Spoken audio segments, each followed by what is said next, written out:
I want to bring in now Hal Kempfer. He is a retired Marine Corps intelligence officer. He's currently CEO of Global Risk Intelligence and Planning, an expert on all of this. Hal, first of all, I want to start off with something that I just couldn't believe, that Brittney Griner is in prison in Russia. She gets the first chance to call her wife, and she can't get through because there's no one at the embassy on a weekend. There's no one at the U.S. Embassy on a weekend. What did you think when you first heard that? Well, Brian, my first thought was there's going to be a lot of heads rolling at the embassy, proverbially speaking. Obviously, for State Department, this is a huge embarrassment. One of the challenges with the war and everything is the downside staffing of our embassy in Moscow and all the issues dealing with that. And, the coordination on this one is just a little bit stunning, considering particularly how profile it is, but also how important it is. You have a U.S. citizen, in Russian custody at this time under questionable reasons why she is in custody.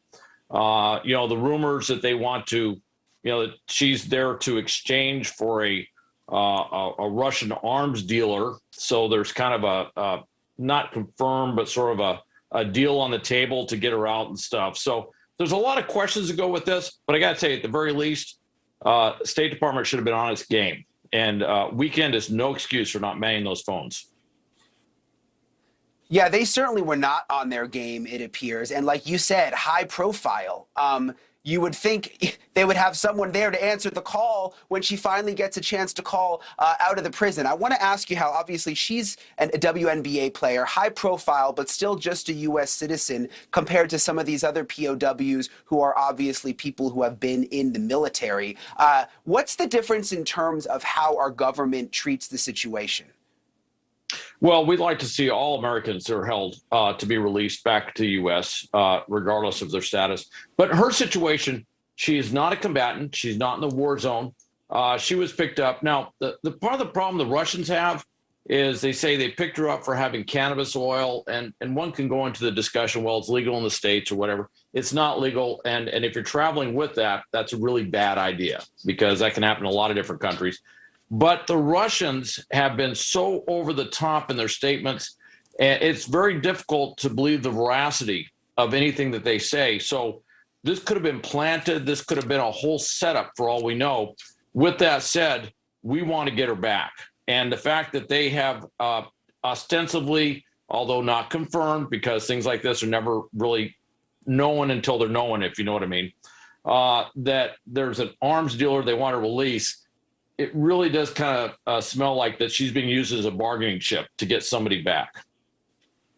And you're right. We do want to get her back, obviously. But how often are POWs and people held in prisons like this in Russia and other countries, how often are they not released? Well, if they're a prisoner of war, that's a different status. She is being held in custody like a criminal defendant would be in any country. And that happens all over the world.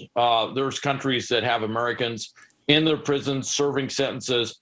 And in many of those countries, we have a pretty good relationship with those countries. And in many cases, shocking but true, we have Americans that go overseas and they do criminal acts and they end up in a foreign prison. These things happen. The difference is with the Americans who are prisoners.